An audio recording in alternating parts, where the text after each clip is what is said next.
Bom, e a gente vai continuar falando sobre a garantia de direitos para os trabalhadores. Hoje o nosso convidado é o economista André Perfeito. Oi, André, boa tarde. Olá, boa tarde. Obrigado por ter aceitado o nosso convite. O prazer é meu, obrigado. Avaliação para o dia de ontem, um 1º de maio com um número alto de desempregados, mais de 10 milhões de pessoas, um 1º de maio onde a maior preocupação para os dois lados é a questão da garantia dos direitos já conquistados. Para você, qual é a avaliação?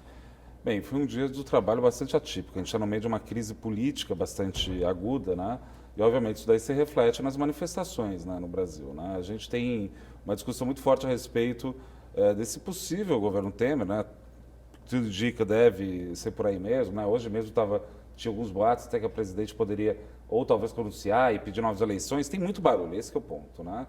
Mas toda a discussão está centrada muito na questão da desvinculação das receitas da União e mudanças mais profundas na Constituição e em direitos, né? Acho que os trabalhadores têm toda a razão de ficar bastante incomodados, apreensivos, né? Porque a gente tem aí uma situação onde você deve ter algum tipo de alteração. Só que eu sugiro, não vou dizer nem cautela, né? Eu não acho que vai ter uma votação muito expressiva, né? Acho que o Congresso, no meio de uma crise econômica, com uma crise social e em ano eleitoral, duvido que ele vai fazer movimentos muito agressivos agora. Talvez comece a encaminhar algumas questões mais para frente, né? Não vejo muito, acho que não é muito a cara do PMDB e talvez do Temer, né? Fazer mudanças muito significativas num ano que nem esse, né? Talvez depois da eleição, né, tenha algum movimento mais agressivo. Eu trabalho no mercado financeiro, né? E a gente, obviamente, quer ver algumas coisas extravando, né, forte, né?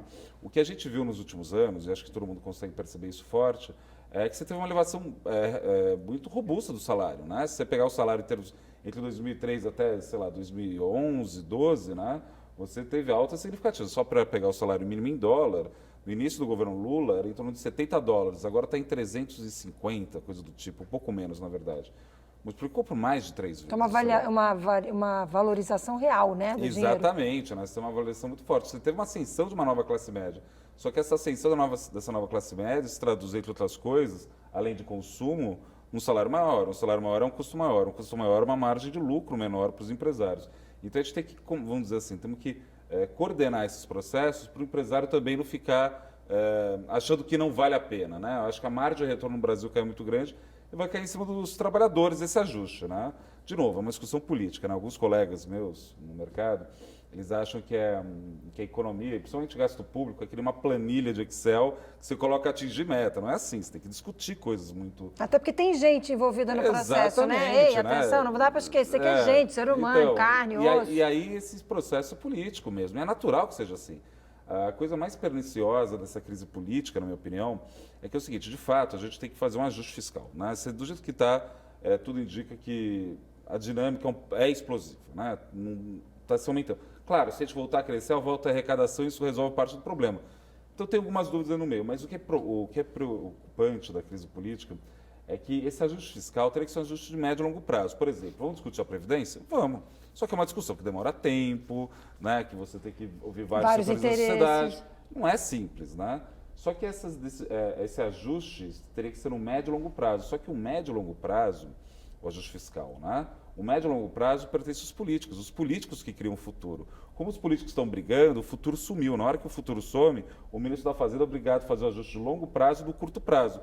E aí é que Deus nos acuda, né? Corta investimento, corta educação, corta onde não devia.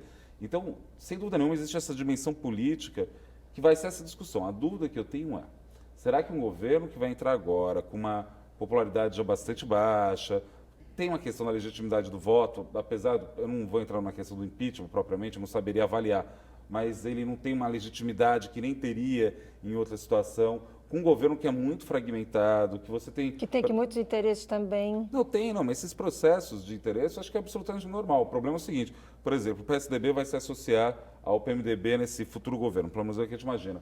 Será que o PSDB vai apoiar as medidas de fato, né? Porque o ano passado o presidente Dilma tinha, por exemplo, anunciado algumas questões para fator previdenciário. Eles votaram contra. Então a gente não sabe o jogo está muito armado porque está todo mundo pensando para 2018. E aí o Temer fica com a seguinte questão, bem, eu não vou ser candidato, etc. e tal.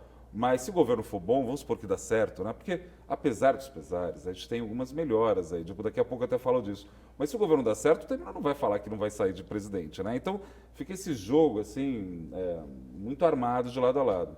A boa notícia no Brasil, na verdade não é a boa notícia. O verdadeiro ajuste que a gente viu no Brasil nesses últimos anos, bota aí 2015, 2014, 15 e 16, sem dúvida nenhuma, é um ajuste no salário real. O salário subiu muito forte nos últimos anos, isso fez que a inflação de serviços ficasse muito elevada. Na hora que o ano passado o Levy liberou todos os administrados, a inflação explodiu. Como a inflação explodiu, você tem que jogar para baixo justamente a inflação do serviço. Serviço é salário, grosso modo. Então você pega, por exemplo, empregado doméstico, é o quinto maior peso do IPCA. Sem contar que a gente tem essa coisa estranhíssima no Brasil. A gente tem o IPCA, que é uma parte pequena da população, que é a meta, né? Porque a maioria do consumo está aqui, e o INPC, que é todo o resto da população. Mas o IPCA, empregado doméstico, é o quinto maior peso. Quando essa classe D e E subiu, o salário de empregado doméstico foi subido 10% ao ano. Você, em casa, deve ter sentido Sim, isso. todo mundo sente. Todo mundo sente. Só que quando sobe o salário de empregado doméstico, o que isso está sinalizando, amigo? Você vai ter que lavar a tua casa, amiga. Você que vai ter que lavar a tua roupa, né?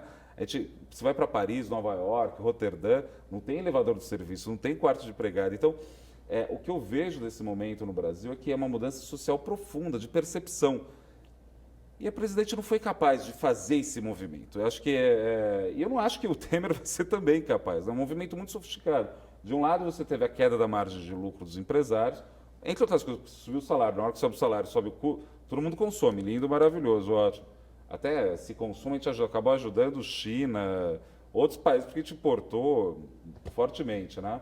Mas a margem de lucro caiu. E na hora que a margem de lucro caiu, simultaneamente o custo subiu. Por isso que a tradicional classe média é tão, vamos dizer assim, tão contra o governo, né? Porque foi muito ajuste neles, entendeu? Então, às vezes as pessoas ficam nessa coisa meio boba, coxinha, petralha. Não é, existem razões econômicas para esse movimento. Agora, a dúvida é o seguinte, a gente vai recompor essas margens de retorno, diminuir a inflação? A gente está dando alguns passos para trás. E o que é importante é o seguinte, a gente está dando alguns passos para trás, mas, por exemplo, a taxa de juros real no Brasil hoje em dia é 6%. Você pegar Selic menos IPCA. Em 2005, 10 anos atrás, era 12%. Não tem como voltar essa taxa ao mesmo patamar que era antes. Então, a gente está fazendo os movimentos de recuo para depois tentar avançar. Mas agora, isso daí é uma discussão política. E o trabalhador nesse meio do caminho? Tem que preocupar com o quê? Não, assim, o ajuste no mercado de trabalho ainda está acontecendo, né? Para você segurar a inflação de serviço, tem que segurar o salário. Para segurar o salário, tem que aumentar o desemprego. Tem que aumentar o desemprego para o salário nominal ficar parado, a inflação vir comer e fazer esse ajuste. É terrível o que eu estou falando. Economista às vezes parece meio médico, né? Ele explica ali uma coisa horrível, como se fosse absolutamente simplório. Não é, estou falando ajuste no teu, no meu, no salário de todo mundo. Né? É isso que ele está apontando. Agora, em relação aos direitos trabalhistas, eu não acho que vai ter tantas mudanças assim. Muita gente está colocando palavra na boca do Temer. O Temer até agora não falou. Né? Esse fim de semana, por exemplo, teve uma revista que apontou um plano enorme de mudança. Esse plano da Fiesp, não foi dito pelo Temer. Então, a gente não sabe ainda o que ele vai fazer. Mas eles estão muito próximos, né? Não, tão próximos, mas aí que tá, né? Eu acho que esse jogo político que a gente está agora, aqui, não sei se é tão simples assim. Não sei se ele vai conseguir maioria de novo. A gente está falando do PMDB. A gente não está falando... Se a gente vai falando de um partido, por exemplo, o PSDB. O PSDB é um partido que, sinceramente, acredita que essas mudanças trazem melhoria. E até posso discutir isso. Eu acho que realmente algumas regras que tem no Brasil talvez sejam meio fora do lugar em relação aos países, mas também não é tudo isso que estão falando. Às vezes exagera até para segurar ou para criar um ponto forte, né? Mas o PMDB não é de fazer movimentos muito ousados, né? Fora o Itamar Franco lá atrás, que fez talvez um plano mais ousado, eles são bastante conservadores. Eles são aquele Brasil profundo, né? Não vai querer mudar muita coisa. E outra coisa também, né? Imagina começa a mexer em lei trabalhista, em aposentadoria, fazendo circulação da Receita da União, ou seja, mexendo em dinheiro, educação e de saúde, no meio dessa crise, numa véspera de eleição, não me parece razoável. Então você está otimista? Dá para a gente fechar? Qual é o seu sentimento nesse momento? Então, meu sentimento é o seguinte, boa parte do ajuste foi feito, né? Por exemplo, o salário perdeu o poder de compra, esse desemprego era esperado, muita gente fala que isso daí foi um erro do governo, até posso acreditar, mas o ano passado a discussão toda era o seguinte, vamos criar essa recessão, isso daí era claro. Tanto é que subiu a taxa de juros.